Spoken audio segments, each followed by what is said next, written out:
18. Ça veut dire qu'il y a des versets à sauter. OK.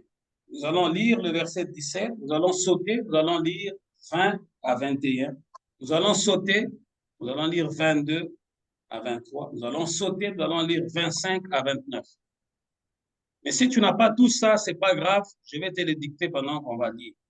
On peut déjà. Ok. Samuel chapitre 18, verset Verset 17 17. de Jésus-Christ. Saül dit à David, voici, je te donnerai pour femme ma fille aînée Mérab.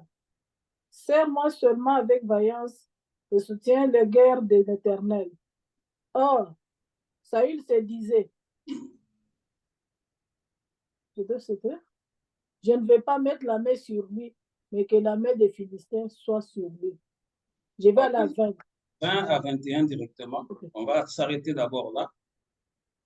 Michal, fille de Saül, aima David. On en informa Saül et la chose lui convint. Il se disait, je la lui donnerai afin qu'elle soit un piège pour lui et qu'il tombe sous la main des Philistins. Et Saül dit à David pour la seconde fois, tu vas aujourd'hui devenir mon gendre. Amen. Okay.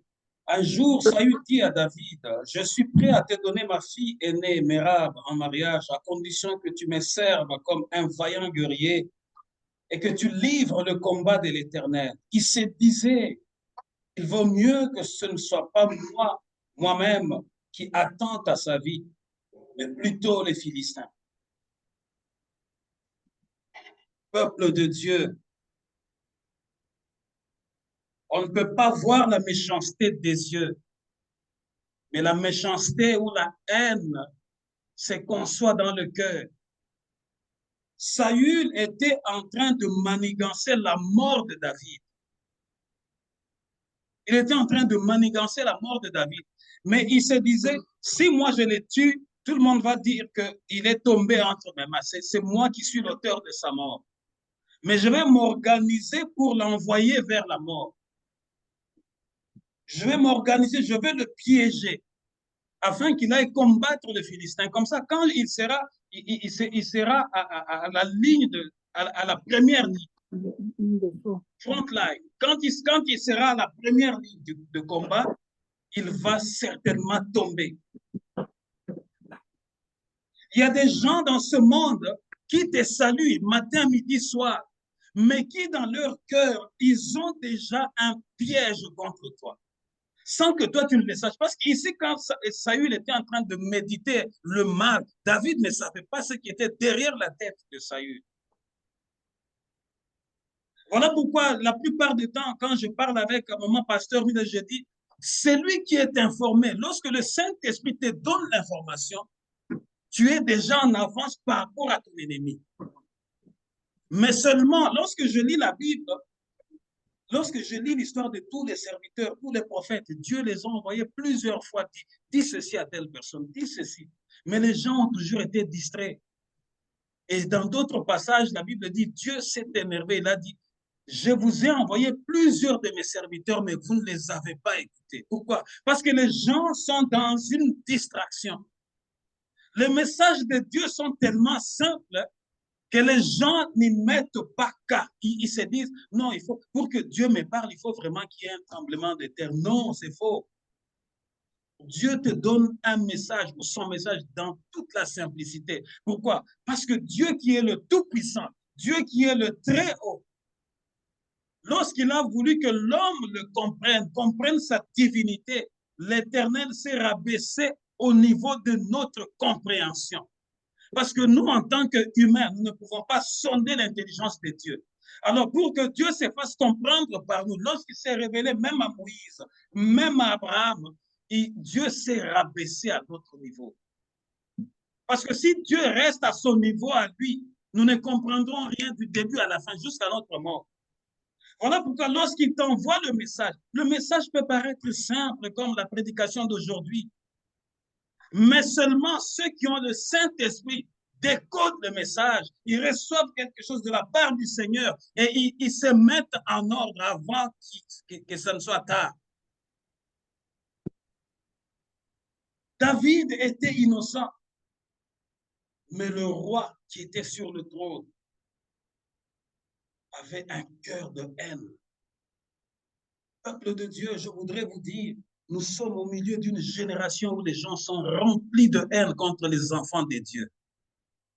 Ils peuvent organiser de manifestations, de cérémonies. Tu es là, ils te saluent. Mais dans son cœur, il a déjà un piège contre toi.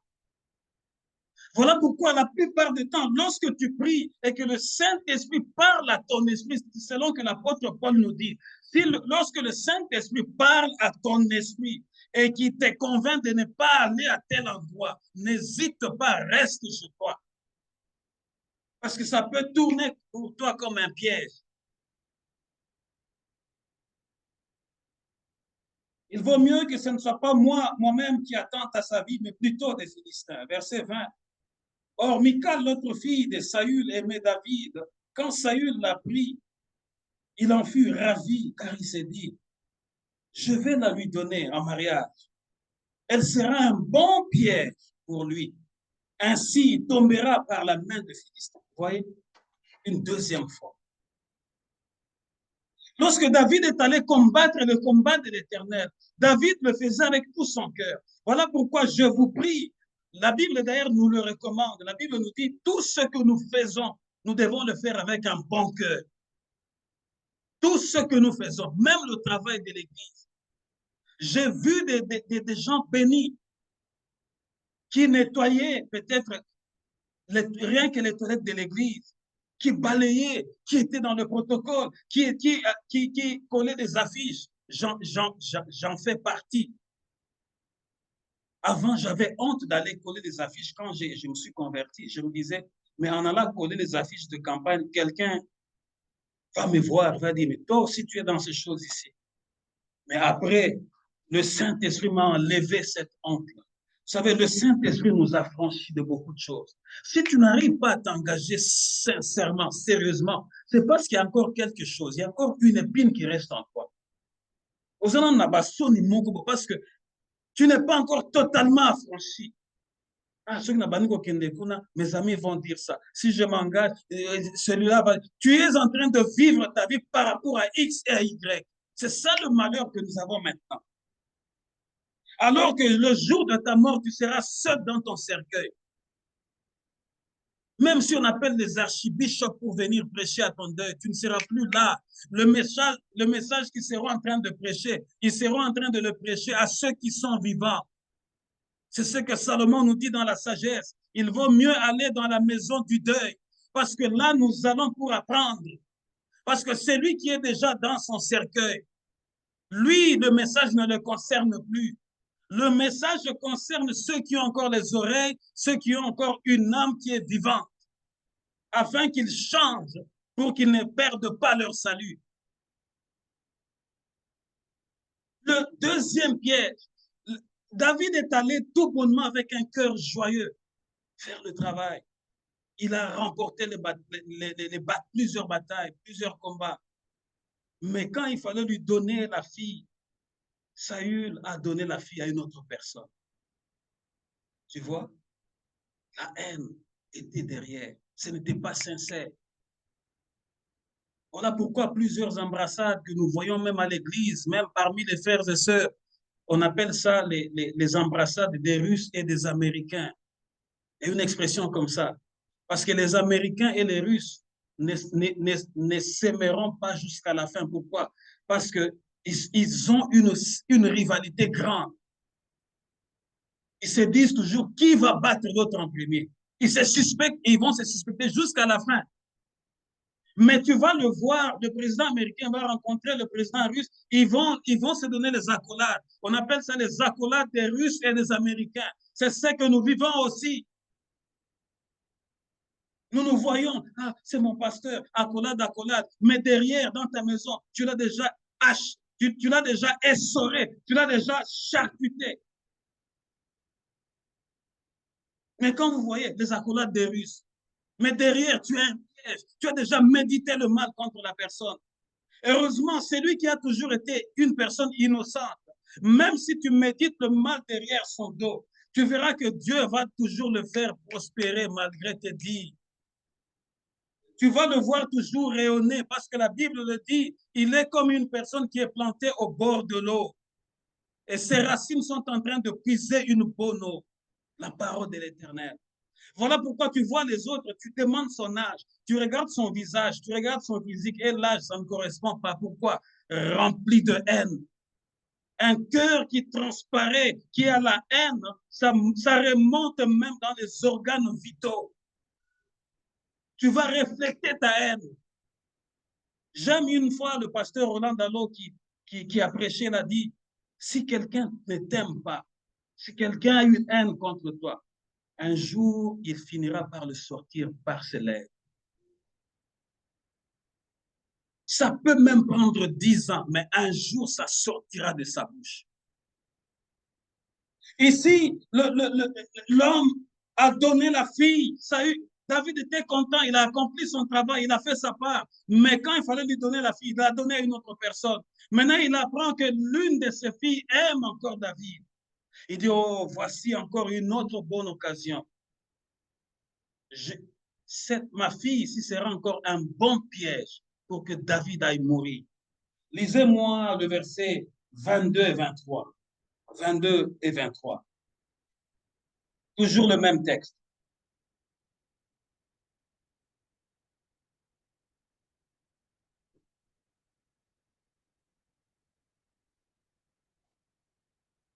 Et toujours dans 1 Samuel 18, 22, 23. Je peux lire rapidement, maman Julie n'est pas là. Saül a cet ordre à ses serviteurs. Parlez en confidence à David et dites-lui, voici, le roi est bien disposé pour toi et tous ses serviteurs t'aiment. Sois maintenant le gendre du roi. Les serviteurs de Saül répétèrent ces paroles aux oreilles de David. Et David répondit, croyez-vous qu'il soit facile de devenir le gendre du roi? Moi, je suis un homme pauvre et de peu d'importance. Amen. Amen. Oui, il ordonna à ses hommes de confiance de parler discrètement à David et de lui dire, tu vois que le roi t'a pris en affection et tous ces gens t'aiment, accepte donc maintenant de devenir son gendre. Les ministres des Sceaux, ok, 22, 23. Les ministres des Sceaux allaient répéter ces paroles à David, mais celui-ci leur répondit, croyez-vous que ce soit une petite affaire que de devenir le gendre du roi? Je ne suis qu'un homme pauvre et insignifiant. David, il voyait la grandeur de l'affaire, entrer dans la cour du roi, prendre la fille du roi. Donc, la fille du roi, c'est une reine. Et une reine, c'est une princesse. La fille du roi, c'est une princesse. Donc, cette princesse-là, je m'excuse, la fille du roi, c'est une princesse. Et cette princesse-là, c'est une future reine. Au cas où son père mourrait comme la reine Élisabeth II. Donc, David voyait déjà la grandeur de la dimension de ce qu'il allait affronter. Il dit, le roi qui pensait à faire du mal, il convainc ses ministres. Vous savez, quelqu'un qui veut te faire du mal, c'est lui qui a sa stratégie dans son cœur. Il peut emballer toute une famille contre toi. Il peut mentir tout le quartier contre toi. Le temps qu'on découvre que c'était faux, peut-être tu es déjà morte. Mais cependant, Dieu nous donne ce message parce que ceci va arriver. Mais lorsque ça va arriver, tu ne tomberas pas au nom de Jésus. La plupart des gens aujourd'hui sont mal aimés dans leur famille, dans leur quartier, au travail. Pourquoi? Parce que quelqu'un a conçu la haine et avec sa haine, il est allé soudoyer les autres. Vous savez, sinon, elle ne travaille pas bien. Vous savez, c'est un fainéant. Vous savez, peut-être qu'il arrive en retard. Vous savez, il ne remplit pas bien ses rapports. Il va fomenter et ça va se propager et les autres vont commencer à te regarder avec un autre œil. Toi, tu ne sais pas ce qui s'est dit contre toi. Ça peut être dans ta belle famille, ça peut être là où tu travailles, ça peut être n'importe où dans ton quartier. Tu es en train de passer, mais tu vois juste les gens en train de chuchoter. C'est que quelqu'un a eu déjà un projet de te bousculer derrière. David a vu la dimension. Il a dit, est-ce que vous croyez vraiment ce que vous me dites? Le roi a même délégué les ministres. Vous savez, il y a d'autres délégations qui viennent dans nos maisons, mais qui viennent avec un esprit de mort. Il y a d'autres envoyés qui viennent derrière, qui viennent pour te convaincre, mais ils sont en train de jouer le jeu de l'ennemi. Ils sont en train de jouer le jeu de l'ennemi. Vous savez, une fois, je n'avais pas préparé ça, mais une fois, j'étais au travail, j'étais encore au Congo. Il y a eu des problèmes dans l'église. Et après, on a envoyé un frère qui travaillait avec moi. Il n'était pas de Vodacom, mais il était sous-traitant de Vodacom pour me convaincre et donner certains conseils. Mais lorsque c'était à la pause, lorsqu'il me parlait, il a commencé par me dire, ah non, écoute, il faut juste être sage, il faut savoir que nous sommes des Africains et en tant qu'Africains, vous savez, en tant qu'Africains, dans toutes les familles africaines, il n'y a pas 2 ou 3 personnes qui peuvent s'élever en grandeur. Mais lui ne savait pas que moi, j'ai une grâce. Parce que moi, c'est Dieu qui a voulu que je puisse avoir cette grâce. Quand tu commences à me parler, directement, le Saint-Esprit commence à décoder ce que tu me dis. Et lorsque j'ai eu ça, j'ai dit, ah bon, ce monsieur ici est un piège pour moi. Mais la grâce que moi j'ai, peut-être n'est pas donnée à tout le monde. Mais seulement vous qui êtes conduits dans cette œuvre, dans ces ministères, Dieu peut vous sauver au travers de messages que je vous donne. Parce que Dieu m'a éclairé dans beaucoup de choses. Je suis passé tellement dans de mauvaises choses, des situations les plus complexes, et Dieu m'en a sorti. Il veut aussi que je sois là et que par mes prédications, je puisse éveiller plusieurs consciences. Amen. Afin que tu ne fasses pas confiance aveuglement à quelqu'un comme ça d'emblée. David l'a dit, ce n'est pas facile de devenir le gendre du roi. Les gens étaient venus, mais avec un message empoisonné. Parce que l'auteur du message, lui seul savait ce qu'il cachait derrière son message. Je suis en train de te dire, peut-être qu'on t'a donné ce poste-là comme un piège. Peut-être que tu étais en train de chercher le mariage, mais la personne qui t'a connecté avec cet homme-là, elle dit, on va voir si elle va faire 6 mois. Je suis en train de te dire aujourd'hui, nous allons faire de grandes prières, afin que tout ce qui a été fait comme piège, que Dieu puisse confondre les auteurs de ces pièges dans le nom puissant de Jésus. Lisez le verset 25 à 29. 25 à 29. Saül dit, vous parlerez ainsi à David. Le roi ne demande point de dot, mais il désire sans prépuce des Philistins pour être vengé de ses ennemis. Saül avait le dessein de faire tomber David entre les mains des Philistins. Les serviteurs de Saül rapportèrent ces paroles à David, et David agréa ce qui lui était demandé pour qu'il devienne gendre du roi. Avant le terme fixé, David se leva, partit avec ses gens et tua 200 hommes parmi les Philistins. Il apporta leurs prépuces et en livra au roi le nombre complet, afin de devenir gendre du roi. Alors Saül lui donna pour femme Michal, sa fille. Saül vit et comprit que l'Éternel était avec David, et Michal, sa fille, aimait David. Saül craignit de plus en plus David, et il fit toute sa vie son ennemi. Amen. Amen. La Bible dit ceci. Eh bien, reprit Saül, voilà ce que vous lui direz. Le roi ne demande pas de dot, d'argent pour sa fille. Tout ce qu'il désire, c'est que tu lui apportes 100 prépuces des Philistins pour le venger de ses ennemis. En fait, Saül avait comme but de faire périr David par la main de Philistins. Vous voyez la stratégie de cet homme? Il dit non, il dit à ses ministres, allez encore le convaincre, dites-le qu'il ne craigne pas parce qu'il n'a pas encore du travail, il n'a rien, il n'a pas d'argent. Je ne lui demande pas l'argent parce qu'il n'en a pas.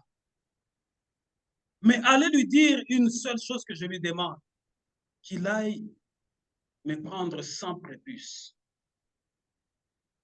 Je pense que ceux qui ont fait les études de la médecine ou médicale sont parmi nous, ils comprennent déjà. Quand le roi Saül parlait de prépuce, c'est la peau qui recouvre l'homme ou le mâle qui n'est pas circoncis encore. Vous voyez, quand les mamans apportent les enfants à la circoncision, on les enlève. Mais Saül demande quelque chose de difficile. C'est-à-dire que pour avoir ça, David devait tuer, déshabiller et arracher. Oyo kindoki ya boya lolenge nini. Oyo motema mabe ya niveau ya lolenge nini. Vous comprenez un peu la chose que David a demandé, peuple de Dieu? Il dit, allez lui dire que moi, non, tu vois, un malin, c'est vraiment un malin. Le prototype vraiment du fils du diable que je dis ici. Il dit, dites-lui, et là, je pense qu'il parlait même à voix basse, à voix, une petite voix douce. Il dit, non, dites-lui, non, tu sais, il ne travaille pas. D'abord, il n'a pas beaucoup d'argent. Moi, je suis roi, j'ai beaucoup, j'ai de l'or, j'ai du diamant, tout ce que je... Dites-lui seulement d'aller mais tuer les Philistins, qu'il en tue juste seulement 100. Non seulement ça, mais qu'il m'amène les prépuces. Conditions difficiles. C'est comme un peu quand nous étions enfants, ceux qui savent de ma génération, il y avait des petits bouquins qu'on lisait, où il y avait un beau-père qui avait demandé à son gendre, il dit, si tu veux épouser ma fille, va à la rivière, puise-moi de l'eau avec tes deux mains, de la rivière jusque chez moi, que l'eau ne tombe pas. Viens avec cette eau-là entre tes deux. Donc, ça dit que toi-même, tu sais que quand il va prendre l'eau, l'eau va s'infiltrer dans les doigts. Il n'aura même pas fait 2 mètres, les mains seront vides. Tu vois un peu des genres de demandes pareilles, des demandes de la sorcellerie, des demandes de la haine. Toi-même, tu es conscient que tant à reconnaître la rivière, le temps qu'il mette ses mains comme ça, qu'il prenne l'eau, oui. Tu sais, même quand tu es dans ton lavabo, dans ta salle de bain, tu mets tes 2 mains. Tu vas voir qu'il y a de l'eau parce que l'eau est en train de couler. Mais si tu fermes le robinet, cette eau-là qui est entre tes mains va durer combien de minutes? Même pas 1 minute. Mais l'homme, il dit, oui, tu veux ma fille, mais je te donne juste une seule occasion. Je ne veux pas d'argent. Va juste à la rivière, puise-moi de l'eau avec tes 2 mains et viens avec. Quand tu vas arriver, elle sera à toi. C'est à peu près cette haine que Saül a développée. Il dit, non, tu n'as pas assez d'argent. Va seulement, tue-moi 100 Philistins et amène-moi leurs prépuces. Quelle difficulté. Une équation impossible à résoudre. That was a big maze. Vraiment, quelque chose, un endroit où tu ne pouvais pas t'en sortir. Un endroit, si tu entres, tu ne sais pas où est la porte. Quand on dit maze en anglais. Un fort, où quand tu entres, tu ne sais pas la porte de sortie, il est où? Elle est où? Qui me tue, qui m'amène ça? C'est-à-dire que lui-même était conscient. Le temps que tu tues 10 personnes et que tu enlèves les prépuces, que tu arrives à 20, que tu enlèves les vêtements, que tu enlèves, que tu arrives à 30. D'abord, ton corps sera fatigué parce que tu dépenses beaucoup d'énergie, parce que la bataille de leur époque, ce n'était pas comme aujourd'hui avec des fusils, parce que les fusils étaient déjà à tirer à distance. La bataille à l'époque de David, c'était le corps à corps, avec leur épée, avec leur bouclier. C'était du corps à corps, avec leur javelot. Mais le temps que tu dépenses cette énergie-là de corps à corps, c'est-à-dire que tu as le javelot, l'autre a le javelot. Pendant que tu veux mettre ton javelot, il met son bouclier. Ton javelot cogne au bout. Donc, c'est-à-dire que tu passes d'abord plusieurs minutes ou bien 1 heure pour tuer un seul individu. Mais tu vas arriver à 100 quand? Et non seulement à 100, tu dois faire vite parce que quand tu vas le tuer, tu dois le déshabiller, tu vas enlever la... Donc, tout ça, c'était vraiment une mort préméditée. Quelle méchanceté. Un piège. Le haut fonctionnaire de Saül rapportèrent cela à David La proposition de devenir le gendre du roi à ces conditions-là lui parut acceptable. Avant même l'expiration du délai fixé par le roi, David s'est mis en campagne avec ses hommes. Il tua 200 Philistins et rapporta la totalité de leurs prépuces au roi pour devenir son gendre. Saül donna donc en mariage à David sa fille Michal. Il avait demandé 100. David a amené 200. Je prophétise aujourd'hui sur toi. Quels que soient les ennemis qui se placent devant toi, ou même à ton travail, ils vont te demander de faire 10, toi tu feras 20. Ils vont te demander de faire 50, toi tu feras 100. Partout, il y aura des limites. Là où les hommes mettront des limites, Dieu te fera passer au-delà de ces limites. Il avait demandé 100, David a rapporté 200. Je prophétise sur ta vie. Tu feras le double, tu feras le double, tu feras le triple, tu iras de victoire en victoire, de grâce en grâce, au nom de Jésus. Je déclare aujourd'hui sur toi que tous les pièges qui ont été tendus devant toi, l'Éternel va les détruire au nom de Jésus. Tout ce qui a été préparé contre toi n'aboutiront pas au nom de Jésus. Je ne sais pas d'où tu es, là où tu es, mais c'est un message prophétique. Il faut recevoir ces déclarations. Parce qu'il y a, comme on dit, tu vois quand quelqu'un fait un exploit, on dit, ah, il a mis la barre haute. Hein? En anglais, des fois, on parle de high expectations. Donc, on t'attend vraiment à une hauteur. Mais je suis en train de te dire, même s'ils t'attendent à cette hauteur-là, toi, tu vas dépasser cette hauteur-là. Au nom de Jésus. Tout ce qui a été décrété contre toi, que ce soit la nuit, que ce soit sous l'eau, que ce soit dans l'océan, que ce soit sur les montagnes, que ce soit autour d'un feu, tu feras au-delà au nom de Jésus. Au nom de Jésus. Le mariage dans lequel tu es entré, si c'était une passe dangereuse, un piège, mais tu es déjà là-dedans. Je te déclare aujourd'hui au nom de Jésus. Dieu est en train de défaire le piège afin que tu maîtrises ton mari, afin que l'endroit devienne un sanctuaire, afin que ta maison devienne un havre de paix, afin que tu vives la joie au nom de Jésus. Je décrète et je déclare, si par mégarde, tout ce qui t'est arrivé était un piège, l'Éternel est en train de défaire ce piège-là, afin que tu vives. Pourquoi? À cause de ton cœur. Voilà pourquoi j'ouvre une brèche pour dire, garde ton cœur plus que toute autre chose. Tu vois, si David est allé dans une mission impossible, je pense que les gens connaissent ce film, La Mission Impossible. C'est un film avec beaucoup de suspense. Les gens appellent ça Mission Impossible parce qu'on sait que si tu pars, donc eux-mêmes savent que les chances de survivre sont moindres. C'est ce que Saül avait donné à David. Je suis en train de prophétiser sur toi. Si la mission qu'on t'avait donnée, si le poste qu'on t'avait donné, on avait dit c'est une approbation juste pour 6 mois.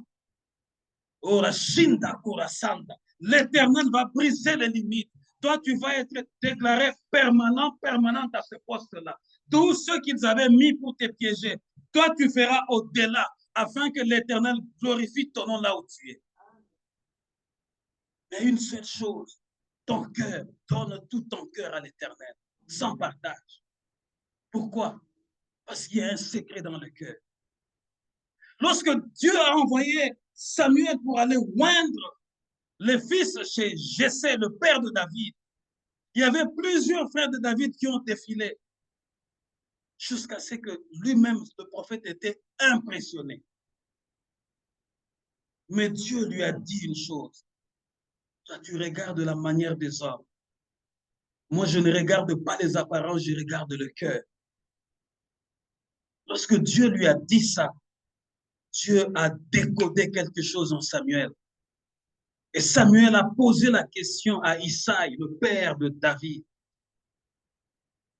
Est-ce que tout ce que tu m'as présenté, il n'y a que ces 7 fils que tu as? Pourquoi David a été caché? Parce que c'était un berger. Il était en train de paître. Voyez, je ne cesse de dire, Tout ce qu'on te donne comme tâche à l'église, maman, papa, élengue, jeune, vieux, fais ça avec joie. Parce que Dieu n'utilise que les ordres. Le pasteur peut te dire, non, maman, prends ce programme-là, fais ça, fais ça, fais ça. Ne pense pas que parce que l'église n'a pas encore plusieurs personnes, ah, le pasteur ne vise que moi, si moi je fais ça, ça va. Non, tu ne sais pas ce qu'il y a derrière. Dieu regarde au cœur. Toi, tu vas prendre la chose. Le pasteur te donne le message, mais toi, tu prends la chose à cœur. Tu t'actives avec ça. Tu t'organises. Tu demandes la sagesse à Dieu. Tu touches plusieurs personnes. Et le pasteur est juste surpris que l'événement est là. Le pasteur est juste surpris que les gens sont là. Ce n'est pas le pasteur qui va te payer. Le Dieu qui est assis dans le lieu le plus élevé. Il voit ce que tu as fait. Il voit ton ardeur. Il voit ton courage. Il voit ton cœur. Il voit ta sincérité. Il voit ta détermination. Et c'est lui qui te les rendra.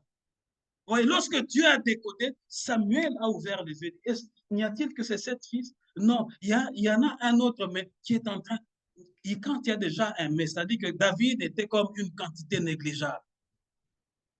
Je suis en train de parler à quelqu'un aujourd'hui. Dans ta famille, on te voit comme une quantité négligeable. Dans ta belle famille, on te voit comme une quantité négligeable. Dieu va faire sortir quelque chose de grand en toi au nom de Jésus. Au nom de Jésus. Au nom de Jésus. Lorsque les autres contribuent, toi, tu n'as pas assez de contributions. Mais je t'assure, Dieu va briser les limites. Il va te rendre grand ou grande au nom de Jésus. Et David est venu avec l'odeur des brebis. Pourquoi? Parce que David avait un bon cœur. Aujourd'hui, lorsque nous regardons, même dans nos enfants, donne-lui seulement un travail. Il part travailler, mais en murmurant. Les parents, vous êtes là, vous êtes conscients. Tu lui donnes une tâche. Il part travailler, mais en murmurant. Soit tu lui donnes une tâche, mais au lieu de la faire tout de suite, il va te faire attendre. Pourquoi? Parce qu'il est en train de guémer. Dieu regarde le cœur. David s'empressait dans tout ce qu'on lui demandait de faire. Si aujourd'hui, on ne peut pas parler de la Bible sans citer le nom de David, il était un enfant. Pendant qu'on était en train de le piéger, il était encore un jeune. Il n'était pas encore papa, il était encore un jeune, sans enfant, sans femme. Mais son cœur était droit. Est-ce que je parle à quelqu'un qui a un cœur droit aujourd'hui? Les cœurs sont tellement saturés. Ah, le pasteur, son message est comme un message vraiment orienté vers moi. C'est comme vraiment, je vais d'abord les zapper. Tu ne me zappes pas. La parole de Dieu va te poursuivre jusque dans ton cercueil pour te condamner. On demande un service même à l'église. Non, moi, le dimanche, je travaille. Moi, je fais ceci. Moi, peuple de Dieu, le pasteur ne peut pas tout faire. On appelle l'église, c'est le corps du Christ. Le pasteur peut être le bras, tu peux être la jambe, tu peux être l'orteil. Pourquoi on appelle le corps du Christ? Pourquoi? Parce que si dans ton corps aujourd'hui, tu trébuches ou tu te casses la cheville, tu auras la douleur dans ton cœur. Est-ce que c'est le cœur qui a marché? C'est le pied qui a trébuché. C'est ça l'Église.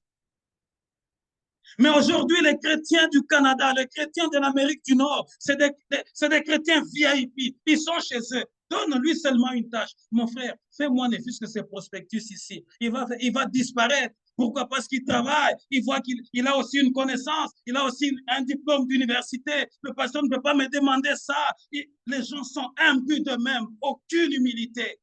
Le pasteur ne peut pas tout faire. Il voit peut-être tu as une capacité d'agir, tu as une capacité de chanter. Ma soeur, chante-nous. L'orgueil, le cœur n'est pas droit.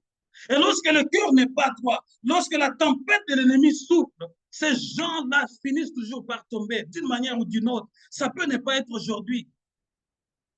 Mais sache que de telles personnes sont comme des gens qui ont construit sur du sable. Leur fondement n'est pas solide parce que leur cœur est noir.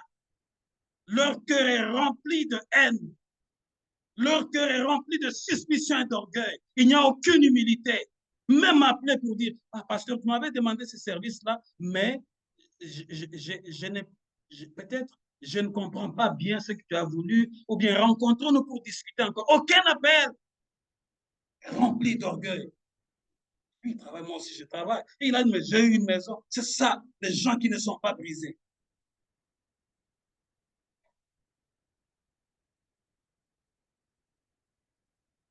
Verset 27. David s'est mis en campagne avec ses hommes. Il tua 200 Philistins et rapporta la totalité de leurs prépuces au roi pour devenir son gendre. Saül donna donc en mariage à David sa fille Michal. Saül vit ainsi très clairement que l'Éternel était avec David et que Michal, sa propre fille, aimait David. Verset 29. Sa crainte à l'égard de David redoubla et dès lors sa haine envers lui devint définitive. Oui, il y a des gens qui nous portent une haine définie. Je l'ai toujours dit ici. Il y a des gens qui ont la haine envers le pasteur. Le pasteur n'a jamais déjeuné dans sa maison. Le pasteur ne lui a jamais demandé quelque chose. Le pasteur ne lui a jamais proposé quelque chose. Mais il y a seulement une haine. Pourquoi? Ça, ce n'est pas l'esprit de Dieu, c'est l'esprit du diable. Tu ne peux pas haïr quelqu'un que tu ne fréquentes pas, que tu ne connais pas. Regarde ce qui se passe dans l'église, corps du Christ. L'église, nous avions eu 2 deuils. Je pense qu'on va enterrer le patriarche peut-être aujourd'hui ou demain, Barouti. Mais après, il y a eu la femme de notre pasteur Marcelo qui est mort. Mais regarde, les gens ont profité pour faire des annonces, des grands titres, même ceux qui n'ont pas la déontologie du journalisme. La dernière vérité sur Maman Blanche. Écoutez ce que sa famille a dit. Écoutez, ils font l'argent du sang, la haine, au lieu de compatir avec votre frère. Parce que l'Église, c'est le corps. Nous sommes au Canada, mais tu ne peux pas t'imaginer la douleur que j'ai ressentie, la douleur que nous avons ressentie. Perdre son épouse, qui est comme une colonne dans le ministère, c'est un vide. Surtout si tu as une épouse qui comprend la vision. C'est un grand vide. Mais après tout ce que les hommes du monde peuvent fabriquer comme histoire, heureusement qu'avant cette mort-là, je vous ai prêché ici que les héros sont lapidés. Est-ce que les gens se souviennent de ces messages-là? Je l'ai prêché comme dimanche et l'événement est venu comme... Vous voyez, le Saint-Esprit nous parle ici, peuple de Dieu. Je dis, les héros sont lapidés. Et j'aime encore, quand je suivis le message de l'homme de Dieu, pendant qu'on s'apprêtait à amener sa femme pour l'enterrer, il a dit quelque chose, il a dit, David a été ressuscité. Étienne, qu'on avait lapidé, n'était pas ressuscité. Ma femme est comme Étienne. Ne vous ai-je pas parlé d'Étienne ici? Pour comprendre que l'Esprit de l'Éternel parle en avance déjà. Ne vous ai-je pas parlé qu'Étienne a été lapidé? Mais Saül Saul qui a été lapidé, l'Éternel a permis que les frères puissent l'environner, prier et Saul s'est remis debout et il est rentré dans la ville. Il n'a pas abandonné, au contraire, il a prêché encore Jésus. Est-ce que nous avons encore des gens qui ont un cœur sincère aujourd'hui? Non, plein d'hypocrisie. L'hypocrisie, c'est des masques. C'est comme si vous allez dans une fête où les gens portent le masque. Vous ne comprenez pas, tu ne connais pas quel est son vrai visage. C'est ça que ça veut dire, hypocrisie. C'est des gens qui portent le masque. David ne portait pas le masque, il faisait tout avec un grand cœur, avec sincérité. Je vous dis, une fois, j'avais déjà quitté l'assemblée où j'avais commencé pour aller évoluer avec l'apôtre, mon grand frère. Avant de venir ici, je me suis croisé avec un des pasteurs. On a fait le cours de théologie ensemble. Il m'a dit, pasteur Guilain, tu sais, le pasteur avait prêché un message le dimanche pour sensibiliser les jeunes, les grandes personnes à travailler pour le Seigneur. Il a dit, est-ce que nous aurons encore un enfant dans l'église comme le frère Guilain? Parce que là, on m'appelle le frère Guilain. Moi, j'étais à l'intercession. Moi, j'étais gagneur d'âme. Moi, je faisais les cultes matins. Je n'avais pas encore le travail en ce moment, mais j'avais déjà fini mes études. Je faisais 5 heures, je dois sortir le tam-tam. Un jour, je me suis blessé gravement. Vous voyez, le tam-tam, il y a des coups. J'ai voulu sortir le tam-tam a viré, m'a blessé au talon ici. Heureusement, l'église était déjà grande. C'est une maman qui travaille en Galima, mon épouse, maman Bita, qui commençait à me soigner de cette blessure. Mais à 5 heures, je devrais être là pour les cultes matinales. Je devais gagner les âmes. Tellement j'étais affermi, le pasteur a dit, bon, toi, tu peux prendre les enseignements du baptême. Moi, j'ai commencé à enseigner le baptême, je n'étais même pas encore pasteur. J'ai amené les gens dans le fleuve, je n'étais même pas encore pasteur. Mais aujourd'hui, nos églises sont lourdes. Pourquoi? Parce que les gens pensent d'abord à leur paie, à leur chèque de chaque mois. Ils viennent à l'église dans la tristesse. C'est vraiment triste pour nous. La haine a augmenté. Je t'assure que ceux qui te tendent de pièges, plus l'Éternel va te sauver de ces pièges-là, ils auront de la haine contre toi. Commence déjà à te préparer. Il ne t'aime pas. Sache qu'il a voulu te mettre dans un piège. Oui, nous allons l'aider à immigrer. Nous allons, dans ses papiers, nous allons mettre tel nom. Nous allons compliquer son affaire. Et lorsque leur mission n'a pas abouti, il y a eu une haine inavouée dans leur cœur. Une haine qui n'est pas justifiée. Parce que derrière leur cœur, il y avait une mission. Et lorsque la mission n'a pas abouti, il y a une haine qui va s'élever comme la haine de Saül. Lisons maintenant Psaume 118. C'est là qu'on a tiré notre thème. 118, verset 13 à 14, avant d'entrer en prière. Psaume 118, verset 13 à 14.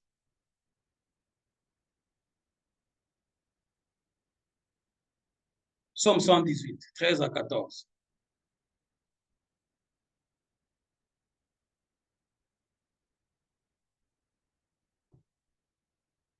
Maman Julie est là. Psaume 118. Verset 13 à 14. Verset 13 à 14, Psaume 118. Verset 13 à 14, je lis au nom de Jésus-Christ. Tu m'as poussé pour me faire tomber, mais l'Éternel m'a secouru. L'Éternel est ma force et le sujet de mes louanges. C'est lui qui m'a sauvé. Amen. On m'avait bousculé pour me faire tomber, mais l'Éternel m'a secouru. Je suis en train de parler à quelqu'un. On t'avait poussé sans que tu le saches pour te faire tomber. On t'avait poussé. Ils savaient ce qu'ils faisaient. Que c'était un piège. Mais on te mettait dans cette situation-là pour que tu tombes. Mais l'Éternel va te secourir.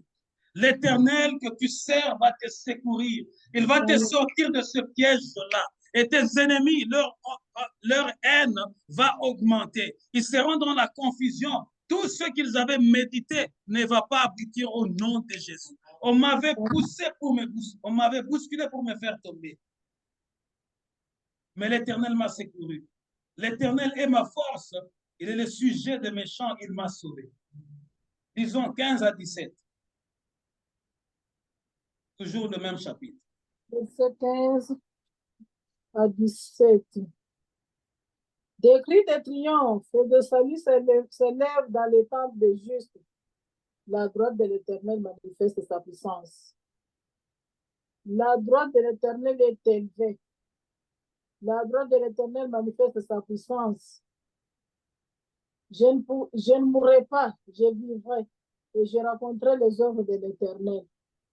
L'Éternel m'a châtié, mais il ne m'a pas livré à la mort.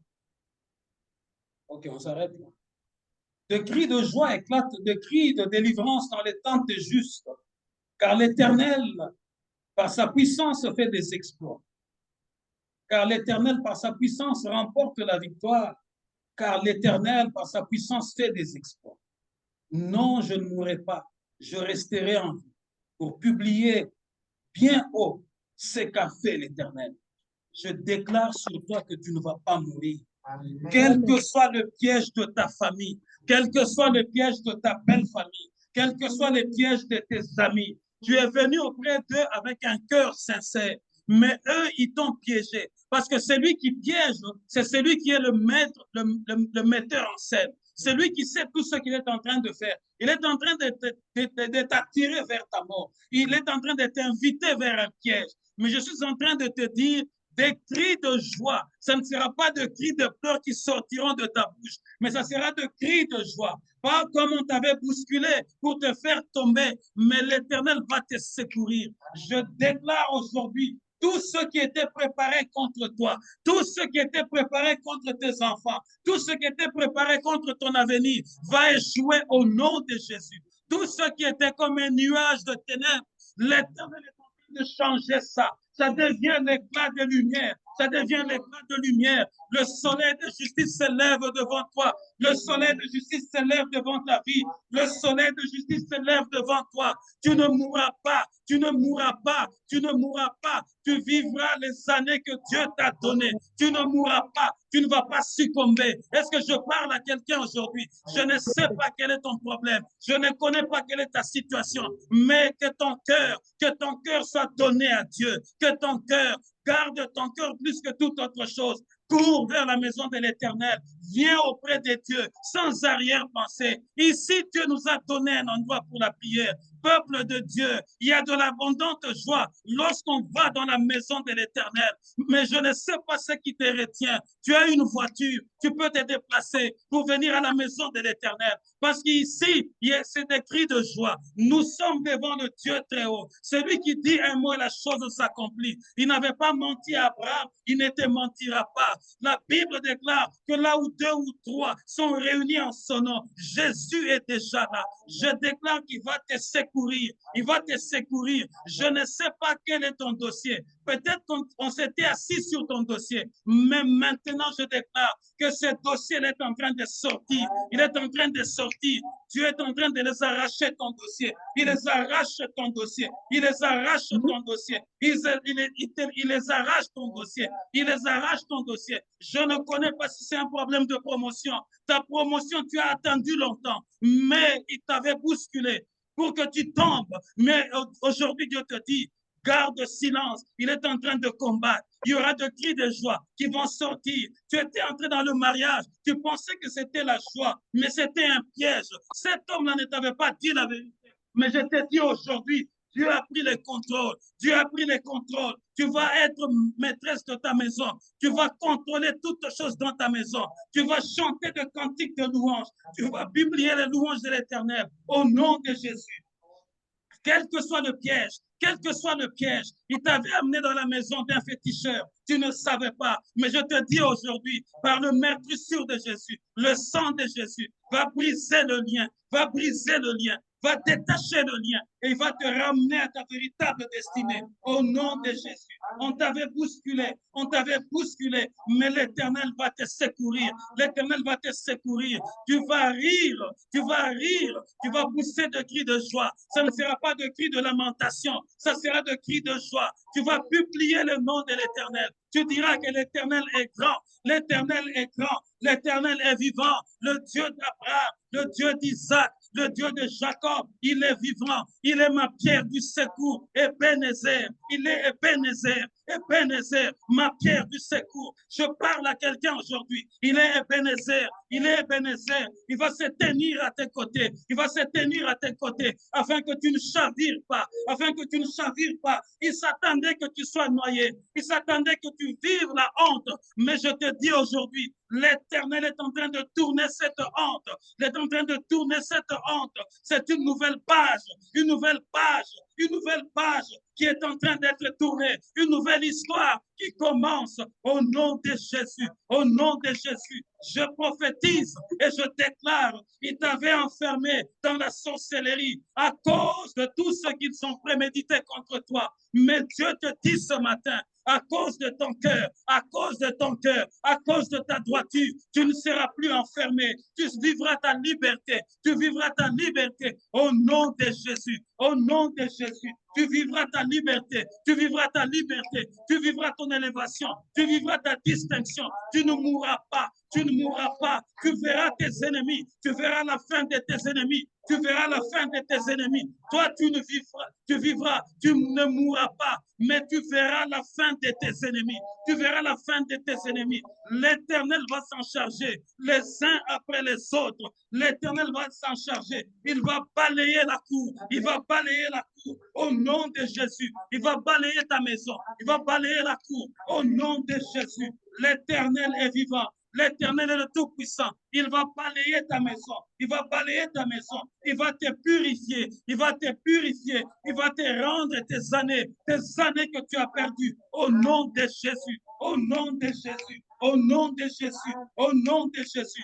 Je ne sais pas quelle est ta position. Que tu sois dans ta maison, que tu sois au salon, que tu sois dans la chambre. Tiens-toi debout. Tiens-toi debout. Parce que c'est une nouvelle histoire qui commence. C'est une nouvelle histoire qui commence. C'est une nouvelle histoire qui commence. Au nom de Jésus. Au nom de Jésus. Une nouvelle histoire. Un nouveau départ. Au nom de Jésus. Au nom de Jésus. Au nom de Jésus. Ils avaient mis des pièges.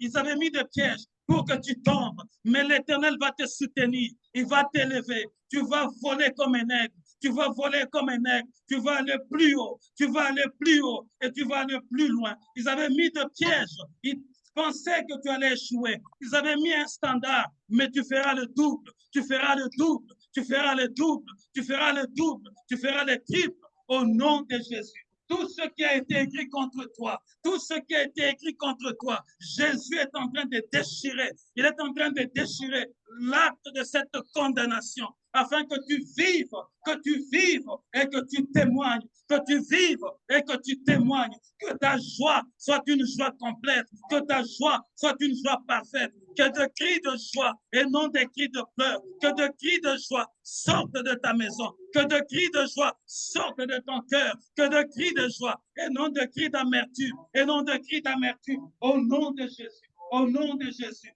L'Éternel est en train de déplacer les bornes. Il est en train de déplacer les bornes. C'était un piège.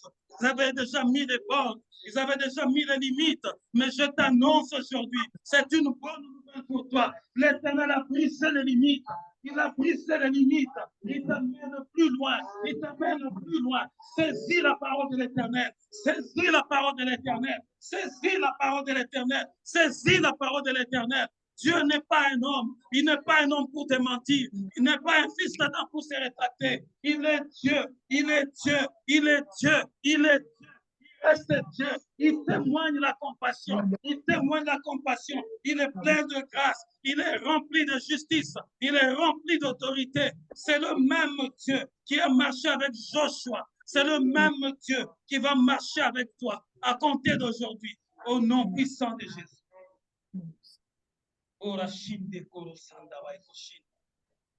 Tout ce qui a été tourné à ton désavantage, l'Éternel va le tourner à ton avantage au nom de Jésus. Tout ce qui était tourné pour ton échec, l'Éternel est en train de tourner pour ta réussite au nom de Jésus. Tout ce qui a été tourné pour ta disgrâce, l'Éternel est en train de t'accorder une nouvelle grâce au nom de Jésus. Tout ce qui a été tourné pour ta malédiction, l'Éternel est en train de le tourner en bénédiction au nom de Jésus. Tout ce qui a été mis comme limite, l'Éternel est en train de briser les limites au nom puissant de Jésus. Au nom puissant de Jésus. Au nom puissant de Jésus. Aucune limite. Aucune limite. Tu vas vivre. Tu vas vivre. Tu vas vivre pour témoigner. Tu vas vivre pour dire l'Éternel est bon. L'Éternel est bon. Il m'a secouru. Il m'a secouru. Il m'avait déjà bousculé. Il m'avait déjà bousculé. Il s'attendait que je tombe. Il s'attendait que je sois à terre. Il s'attendait que je puisse sécher. Mais Dieu m'a donné la vie. Dieu m'a donné le succès au nom puissant de Jésus. Père éternel, tu nous as donné ce message. Parce que tu connais plusieurs cœurs qui ont saigné, plusieurs cœurs qui pleurent. Ce message est venu pour que notre langage change. Ce message est venu pour libérer le cœur empoisonné, le cœur triste, le cœur qui est lié, Seigneur, par de mauvaises, éternelles, notre Dieu, attitudes, et donner une bonne disposition de cœur et d'esprit. Pendant que Saül était en train de piéger ton serviteur David, le cœur de David était toujours bon. Il faisait tout avec empressement et avec joie. Voilà pourquoi avant que David n'arrive à tout ce piège, le jour où tu l'as choisi, tu as dit à ton serviteur, je trouvais un homme selon mon cœur. Ô Père, si nous n'arrivons pas à vivre de grandes choses, c'est parce que notre cœur est partagé. Nous sommes encore retenus par les désirs de ce monde. Nous sommes encore dans des inquiétudes, Seigneur, de notre paix, de notre salaire, comment nous allons vivre. Voilà pourquoi nous reléguons ta parole, Seigneur, notre Dieu, en dernier. Mais que ce message qui est venu comme un marteau, qu'il brise le cœur de pierre et qu'il les remplace en cœur de chair. Donne de bonnes dispositions, Seigneur, que nous puissions nous précipiter pour ta parole et que notre cœur soit sincère vis-à-vis de notre prochain. Que nous soyons sincères, que notre cœur soit toujours disposé à faire du bien aux autres. Je bénis ton peuple, Seigneur. Tous ceux qui ont été prédestinés à mourir, tous ceux qui ont été placés sur la liste de mort, je déchire cet acte-là au nom de Jésus. Qu'ils vivent, Seigneur. Qu'ils vivent, Seigneur, et qu'ils prospèrent. Qu'ils vivent, qu'ils prospèrent. Et qu'il y ait de chants, de cris de joie qui montent de cœur, qui sortent de maison, afin que cette assemblée soit une assemblée de rachetés de Dieu. Où il y aura des enfants qui vont servir, des jeunes qui vont servir, de mamans qui vont se précipiter pour le service, de papas qui vont se donner, Seigneur, à cœur joie, et qui donneront avec un cœur sincère. Je bénis ton peuple, je bénis toute la semaine. Lève-toi, ô Dieu. Nous voulons voir et célébrer ta puissance. Au nom de Jésus, nous avons ainsi prié. Amen. Acclamons l'Éternel. Dieu vous bénisse.